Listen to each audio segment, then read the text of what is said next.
Vuonna 2022 Saudi Aramco, Saudi-Arabian valtion hallitsema öljyjätti, teki 161,1 miljardin dollarin voitollisen tuloksen. Suurempaa vuosikohtaista voittoa yksikään pörssiyhtiö ei ole koskaan ilmoittanut. Tällaiselta öljy näyttää järjestelmän huipulla. Toisessa päässä järjestelmää on Venezuela. 70-luvulla Caracas näytti tulevaisuuden visiolta. Upeita katuja, uusia autoja, yksi latinalaisen Amerikan rikkaimmista ja nopeimmin kasvavista kaupungeista. Vuosikymmeniä myöhemmin, jo 2010-luvun puolivälissä, maa oli ajautunut siihen pisteeseen, että ihmiset menivät kauppaan kilokaupalla rahaa mukana, koska setelit menettivät arvonsa käsissä. Eikä romahdus jäänyt siihenkään. Tämän tarinan päähenkilö on öljy, musta kulta. Se rakentaa omaisuuksia, rahoittaa imperiumeja ja pitää kokonaisia valtioita pystyssä. Mutta väärissä käsissä se muuttaa vaurauden harhaksi, riippuvuudeksi ja nöyryytykseksi. Koska öljy tekee kaksi asiaa yhtä aikaa. Se antaa valtaa ja se paljastaa heikkouden. Tämä on tarina mustasta nesteestä, joka osaltaan rakensi modernin maailman ja joka nyt rikkoo sitä. Ennen sitä aikaa, jolloin öljy teki kuninkaista rikkaampia ja valtioista tyhmempiä, se oli pimeyteen hautautunutta, kuollutta elämää. Öljy syntyy muinaisesta, orgaanisesta aineksesta, enimmäkseen merien pieneliöistä, jotka hautautuvat meren pohjan sedimentteihin ja muuttuvat miljoonien vuosien aikana lämmön ja paineen alla öljyksi. Mutta sekään ei vielä riitä. Öljy jää maan alle talteen vain, jos geologiset tekijät osuvat kohdalleen. Lähdekivi, varastokivi, peitekivi, loukku. Jos yksikin lenkki puuttuu, koko öljykertymä karkaa pois. Jo kauan ennen kuin pukumiehet tekivät öljystä maailmantalouden käyttövoiman, ihmiset olivat jo alkaneet käyttää sitä erilaisiin töihin. Arkeologit ovat löytäneet luonnonbitumia, jota käytettiin kivityökalujen kiinnitysaineena nykyisen Syyrian alueella jo noin 70 000 vuotta sitten. Mesopotamiassa öljy kuului käytännön elämään jo yli 5000 vuotta sitten. Sillä tiivistettiin veneitä, suojattiin rakenteita vedeltä ja sidottiin materiaaleja yhteen. Ennen kuin öljy pyöritti moottoreita, se oli ennen kaikkea vesieriste. Se ei ollut vielä energiajärjestelmä. Se oli sivilisaation liimaa. Muinaiset yhteiskunnat käyttivät öljyä rakentamiseen, vedeneristykseen, lääkintään ja käsityöhön kauan ennen kuin kukaan osasi kuvitella moottoriteitä, tankkereita tai hävittäjiä. Kiinassa porattiin syviä kaivoja jo vuonna 347 bambutekniikan avulla ja maaöljyä käytettiin suolantuotannon yhteydessä. Sitten ensimmäinen suuri moderni vallankumous muutti maailmaa. Eikä se vallankumous suinkaan ollut auton keksiminen. Se oli valo. 1700-luvulla ja vielä 1800-luvun alussa valasöljy oli yksi valaistuksen tärkeimmistä polttoaineista. Käytännössä yöaikaan oltiin valaistuksen osalta riippuvaisia siitä, että valaita tapettiin. Sitten vuonna 1855 Abraham Gessner patentoi menetelmän kerosiinin valmistamiseksi. Tarjolle tuli halvempi polttoaine, jota voitiin tuottaa isommassa mittakaavassa valaistuksen käyttöön. Kerosiini ei lopettanut valaanpyyntiä lopullisesti, mutta se auttoi murtamaan valaistuksen riippuvuuden valasöljystä. Tämä on ehkä yksi historian kummallisimmista inhimillisen armollisuuden osoituksista eläinkuntaa kohtaan.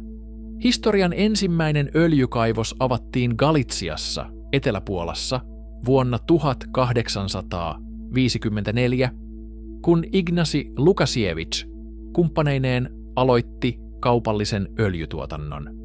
Vuonna 1859 Edwin Drake porasi Yhdysvaltojen ensimmäisen tuottavan öljylähteen Titusvillessä, Pennsylvaniassa. Tämän jälkeen öljyn tuotannosta tuli teollisuutta, sellaista, jota voitiin kasvattaa, rahoittaa, jalostaa ja jonka hallinnasta voitiin taistella. Sitten kuvaan tulivat moottorit ja öljy siirtyi lopullisesti sivuroolista päärooliin. Nikolaus Otto toi maailmaan nelitahtimoottorin läpimurron vuonna 1876. Gottlieb Daimler kehitti bensiinimoottoria eteenpäin vuonna 1885. Vuonna 1897 Rudolf Diesel rakensi moottorin, joka kannattelisi osaltaan raskasta teollisuutta, merenkulkua ja myöhemmin myös sodankäyntiä. Tämä oli todellinen käännekohta. Kerosiini oli valloittanut yöllisen pimeyden. Moottorit valtasivat liikkeen tuottamisen. Kun öljystä tuli autojen, kuorma-autojen, laivojen ja koneiden polttoaine, se lakkasi olemasta pelkkä raaka-aine. Siitä tuli strateginen hermojärjestelmä. Vielä nykyäänkin öljystä puhutaan usein kuin se tarkoittaisi vain bensiiniä ja diiseliä. Todellisuudessa siitä tehdään muoveja, polyuretaania, liuottimia, voiteluaineita, vahoja, asfalttia, petrokemian raaka-aineita, maaleja, tienpintoja, pakkauksia ja satoja välituotteita, jotka elävät hiljaa tavallisen arjen keskellä. Moderni maailma ei ainoastaan polta öljyä. Se rakentaa sillä, käärii itsensä siihen, liikkuu sen varassa ja heittää sen pois. Öljy ei pysy tynnyrissä pitkään. Siitä tulee teitä, kontteja, kuituja, kemikaaleja ja voittoa. John D. Rockefellerilla oli sukunimi, joka kuulosti kalliilta jo ennen kuin rahasta tuli legenda. Hän perusti Standard Oilin vuonna 1870. Ja 10 vuodessa yhtiö oli kasvanut paljon suuremmaksi kuin menestyväksi jalostamoksi. Vuoteen 1880 mennessä Standard Oil hallitsi lähes koko Yhdysvaltojen öljyn tuotantoa, jalostusta, markkinointia ja kuljetusta. Rockefeller ei rakentanut yritystä. Hän rakensi koneen. Jalostamot, putket, varastot, rautatiekuljetukset, jakelun, myynnin. Standard Oil oppi puristamaan rahaa jokaisesta arvoketjun lenkistä ja puristamaan samalla kilpailijat pois pelistä. 1870-luvulla se nieli Clevelandin jalostamoita pelottavaa vauhtia. Sen jälkeen se käytti rautatiekuljetusten hyvitysjärjestelmää, alennettuja kuljetushintoja ja raakaa hintapainetta tehdäkseen toiminnasta kallista kaikille, jotka jäivät järjestelmän ulkopuolelle. Yksityishenkilö saattoi edelleen omistaa oman öljylähteen. Hän saattoi yhä omistaa myös jalostamon. Hän saattoi yhä kutsua itseään riippumattomaksi. Sitten tuli lasku kuljetuksista, tai öljyn ostaja katosi, tai Standard painoi hinnat alas niin pitkäksi aikaa, että öljylähteen omistaja vuoti kuiviin. Tällaiselta monopoli näyttää oikeassa elämässä. Se ei aina marssi paikalle sotilaiden kanssa. Joskus se muotoutuu muita paremmaksi kuljetussopimukseksi yhdelle toimijalle ja hitaaksi kuolemaksi kaikille muille. Amerikkalaiset näkivät järjestelmän seuraukset, vaikka koko mekanismi pysyikin piilossa. Standard Oilista oli tullut niin suuri, että siitä puhuttiin kuin säästä tai kohtalosta. Jostain tavallisten ihmisten yläpuolella olevasta, jostain, jolle ei voinut väittää vastaan. Sitten tarinaan asteli toimittaja Ida Tarbell. Hänen tutkimuksensa Standard Oilista julkaistiin ensin McClure's-lehdessä ja sitten vuonna 1904 kirjana The History of the Standard Oil Company. Kirja veti Rockefellerin imperiumin kirjanpidon varjoista julkisesti nähtäville. Tarbell teki alennuksista, salaisista sopimuksista, painostuksesta ja keskittymisestä jotain, jota tavallinen lukija pystyi seuraamaan. Hän antoi ilmiölle kasvot. Poliittinen ilmapiiri muuttui. Julkinen raivo alkoi kasvaa. Standard Oil-yhtiö ei enää näyttänyt loistavalta amerikkalaiselta menestystarinalta.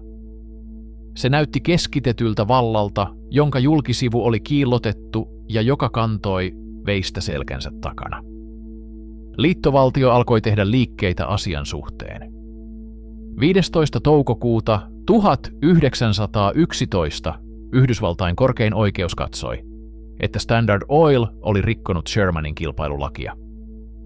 Trusti määrättiin hajotettavaksi. Käytännössä Standard Oilin imperiumi pilkottiin 34 yhtiöksi. Sanomalehdet kirjoittivat siitä, kuin mustekala olisi vihdoin tapettu. Valtio oli viimein tehnyt iskun.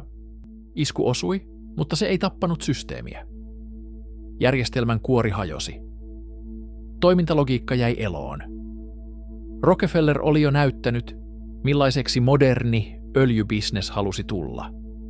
Pystysuuntaan integroiduksi, poliittisesti verkottuneeksi, taloudellisesti armottomaksi ja niin suureksi, että se pystyi muokkaamaan markkinat ympärillään.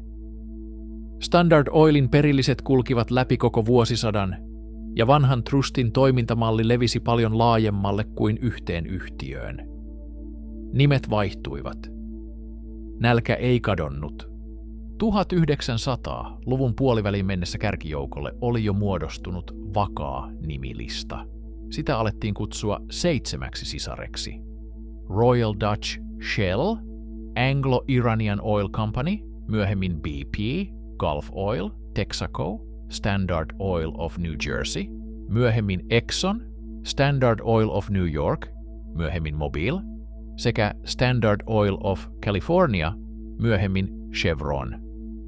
Nämä yhtiöt istuivat maailman öljykartalla kuin yksityinen suurvalta-imperiumi, jolla oli lakimiehet, tankkerit, insinöörit ja pankit.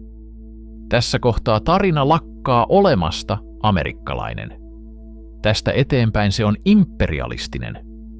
Öljyä tuottava maa-aines oli Iranissa, Irakissa, Kuwaitissa, Venezuelassa, Indonesiassa ja Saudi-Arabiassa.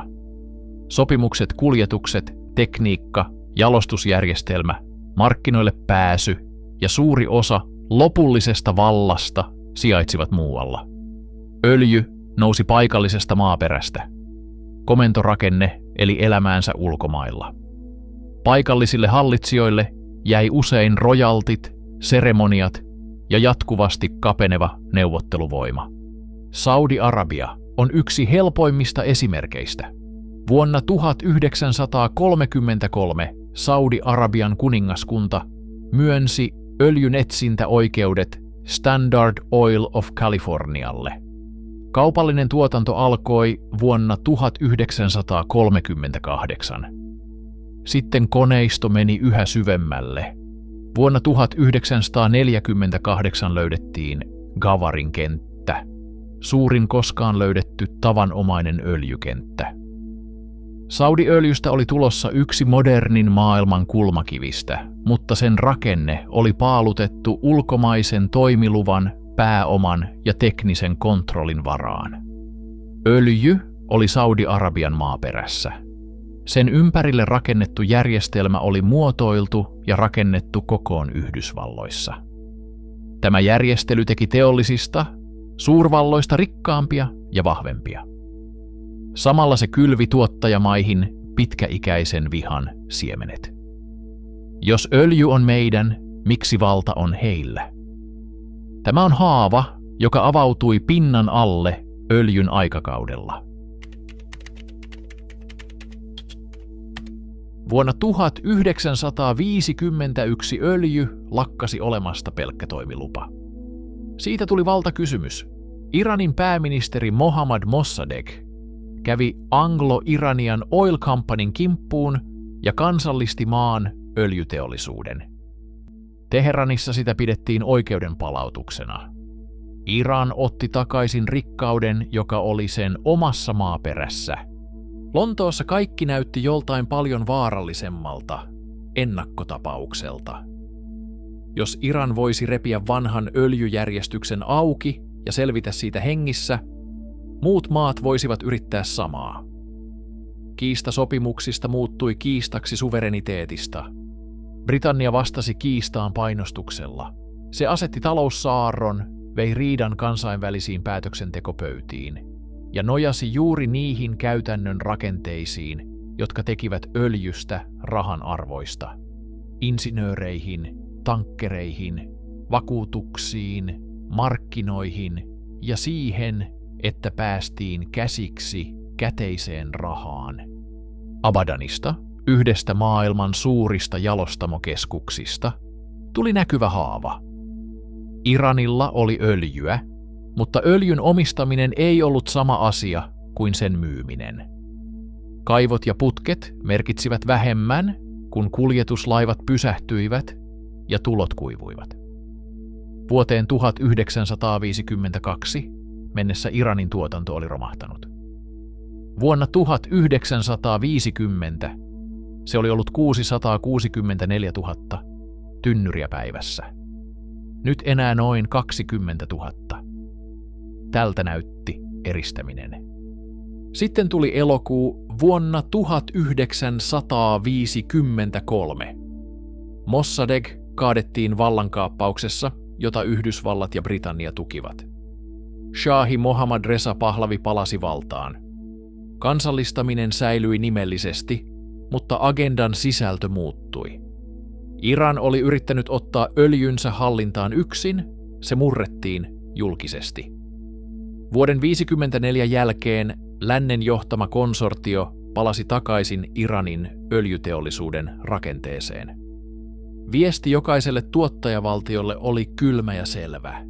Se, että öljyresurssi kuuluu sinulle paperilla, on yksi asia. Sen puolustaminen maailmanjärjestelmän sisällä on kokonaan toinen asia. Tämä opetus levisi. Bagdadissa syyskuussa vuonna 1960 Iran, Irak, Kuwait, Saudi-Arabia ja Venezuela perustivat OPECin, öljyn viejämaiden järjestön, pysyvän hallitusten välisen ryhmän, jonka tarkoitus oli koordinoida tuottajamaiden öljypolitiikkaa ja puolustaa niiden yhteisiä etuja. OPEC alkoi kilpenä ennen kuin siitä tuli ase. Se oli tapa varmistaa, ettei öljyvaltioita poimittaisi pois kartalta yksi kerrallaan.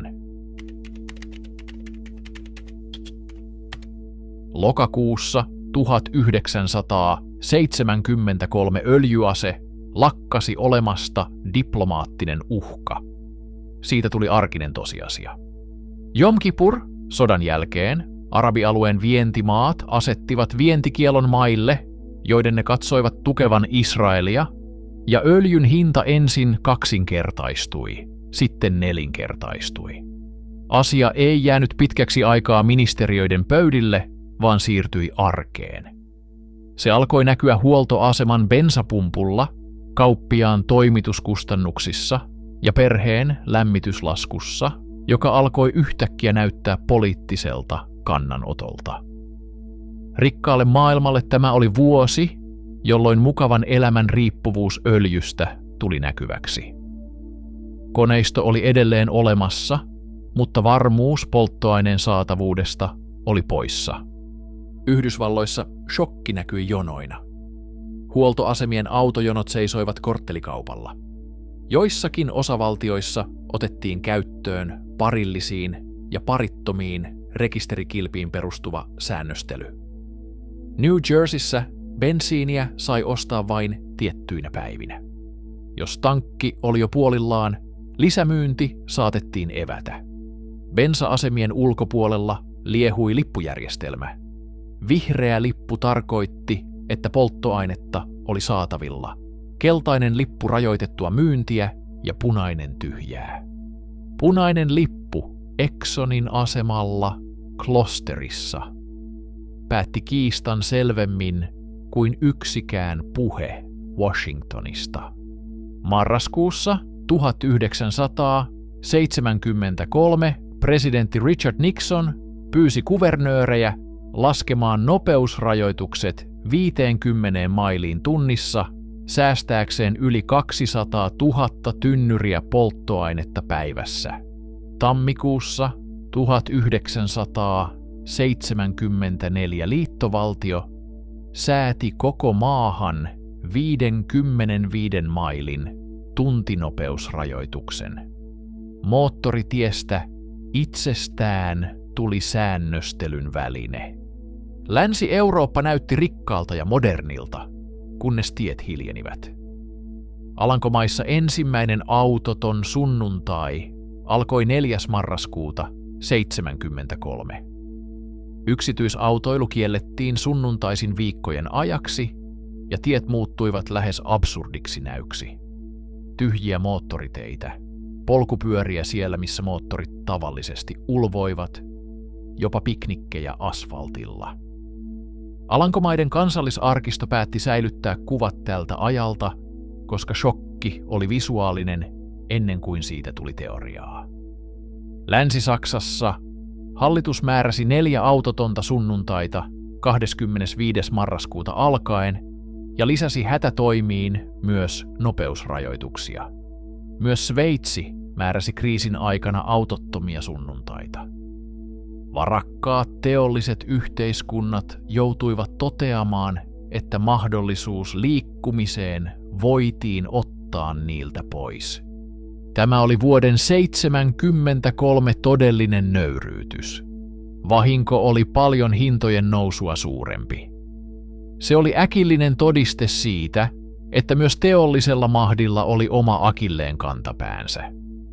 Päätös, joka tehtiin kaukana Rotterdamista, New Jerseystä, Kölnistä tai Zürichistä, saattoi tyhjentää tiet, muuttaa kotitalouksien arjen ja pakottaa kehittyneet taloudet käyttäytymään kuin hermostuneet tuontimaat, jotka odottivat tuontilupaa.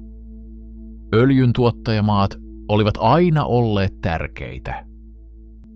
Vuonna 1973 tavalliset ihmiset joutuivat huomaamaan sen lompakoissaan, kipeytyneissä jaloissaan ja autioiden teiden hiljaisuudessa. Venezuelassa näemme sen, mitä tapahtuu, kun öljy lakkaa olemasta voimavara ja muuttuu pysyväksi tekosyyksi väärälle vallankäytölle.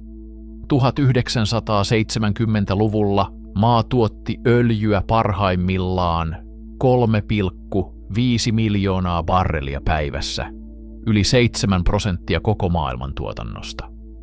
Helppo raha opetti valtiolle huonoja tapoja. Kuluta heikkouksista huolimatta. Tuo maahan niitä hyödykkeitä, joita pitäisi tuottaa ja rakentaa itse. Lupaa asioita, joita ei voi toteuttaa.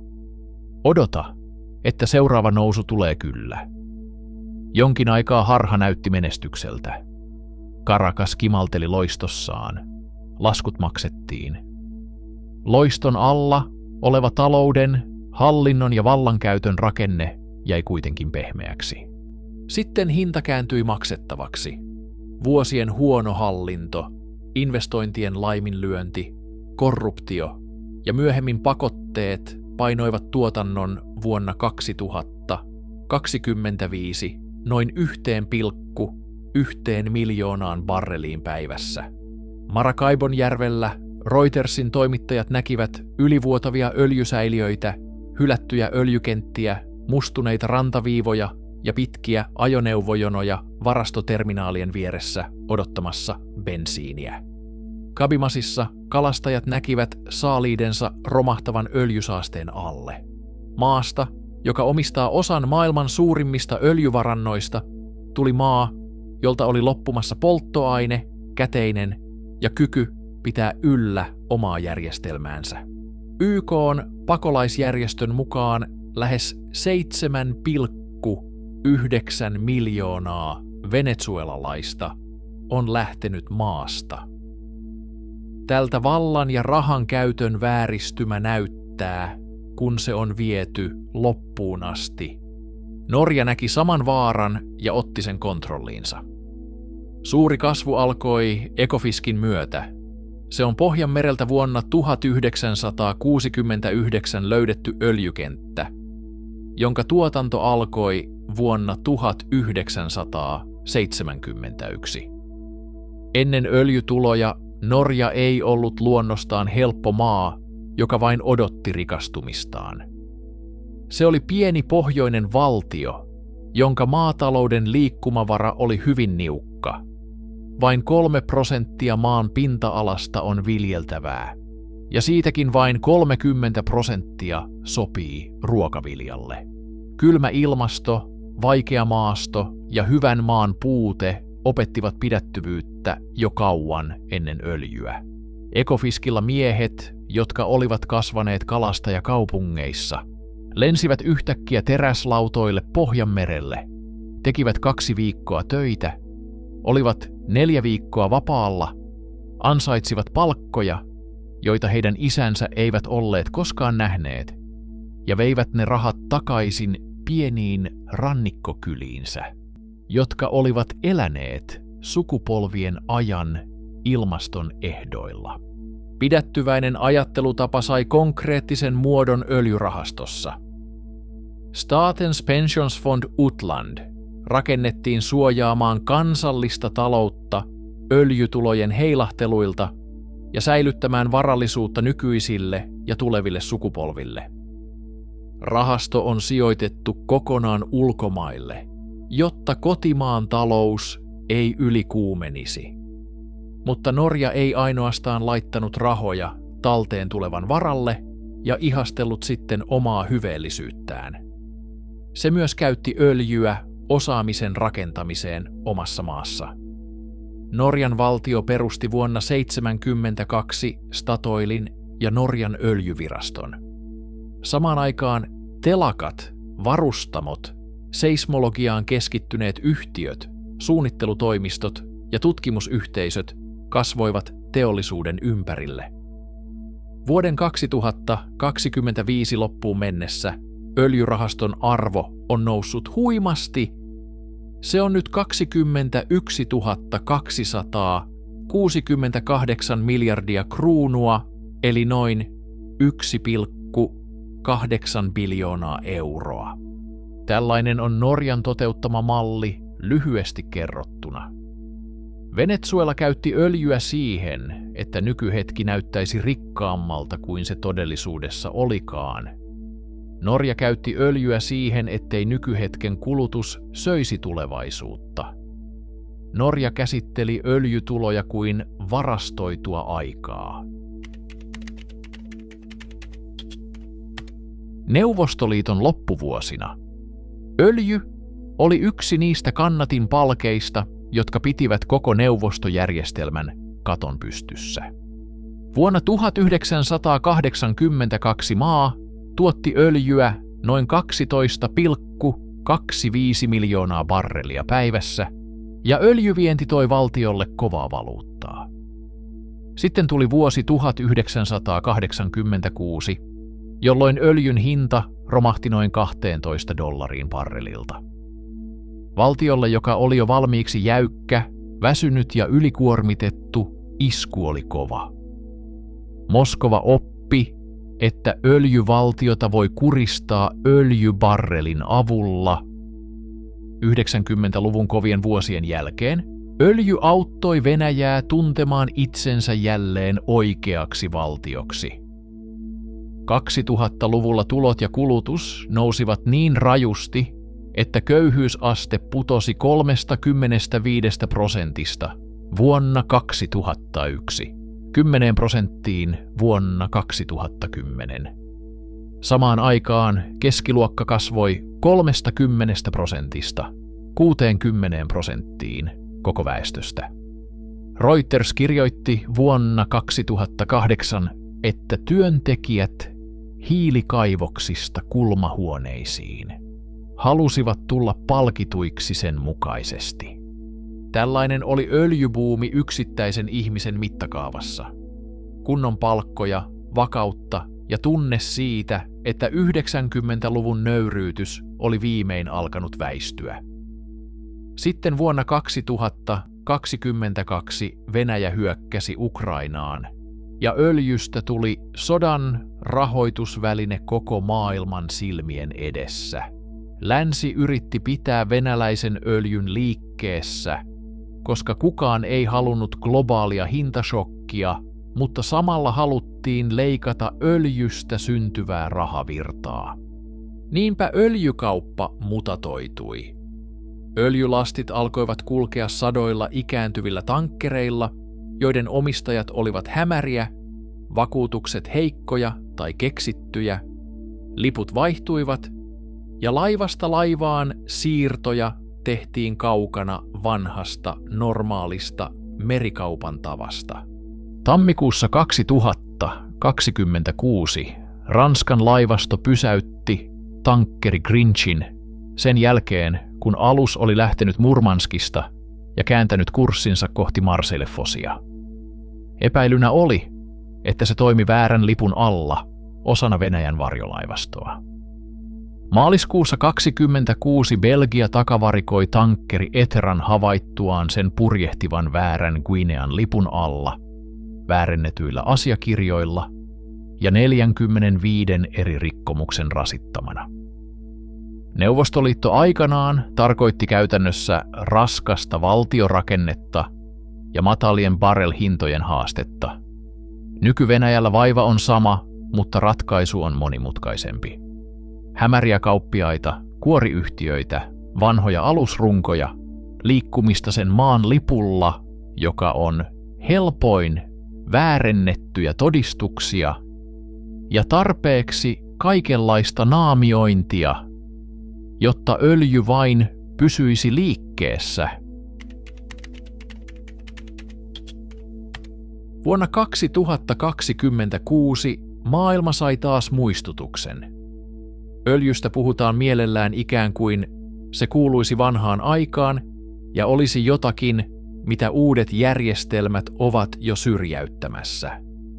Sitten tasapaino yhden kapean salmen alueella alkoi horjua, ja vanha järjestys palasi näkyviin välittömästi.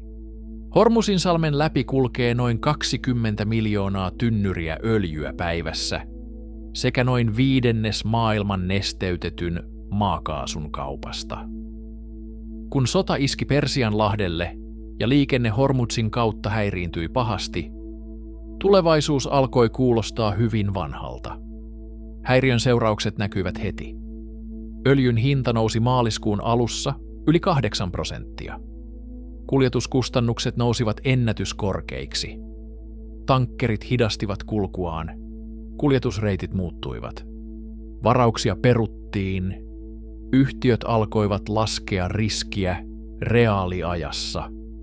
Vielä huhtikuun tulitauon alkamisen jälkeenkin kuljetusyhtiö Maersk sanoi, ettei meriliikenteessä ollut täyttä varmuutta, ja Hapag-Lloyd arvioi, että paluu normaaliin voisi kestää 6-8 viikkoa. Alueelle oli yhä juuttunut noin 1000 alusta. Valtioiden päämiehet istuivat puhelinkokouksissa. Kauppiaat tuijottivat näyttöjä.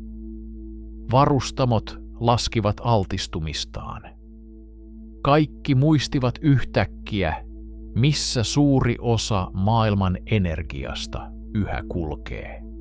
Öljy on edelleen vallankäytön selväkielisin raaka-aine. Yli 100 vuoden ajan se on ollut mukana ratkaisemassa, mitkä valtiot nousevat, mitkä sortuvat ja mitkä yhtiöt rikastuvat niin paljon, että ne voivat muovata kokonaisia maita. Öljy vetää vallan näkyville yhä uudelleen ja uudelleen. Kun öljyn liikkuminen kangertelee, maailma ei ala väitellä teorioista. Hinnat nousevat, laivat pysähtyvät, valtiot hermostuvat, yhtiöt uusivat laskelmiaan ja tavallisten ihmisten elämä kallistuu. Halki vuosisatojen, joita tämä tarina on nostanut valokeilaan, öljy ja sen liike on paljastanut, miten raha ja valta toimivat tässä maailmassa. Oliko tarina kiinnostava? Laita kanava tilaukseen. Tykkää, jos haluat lisää syventäviä ja elokuvamaisia tarinoita rahasta, vallasta ja niistä järjestelmistä, jotka muovaavat modernia maailmaa. Nähdään ensi kerralla.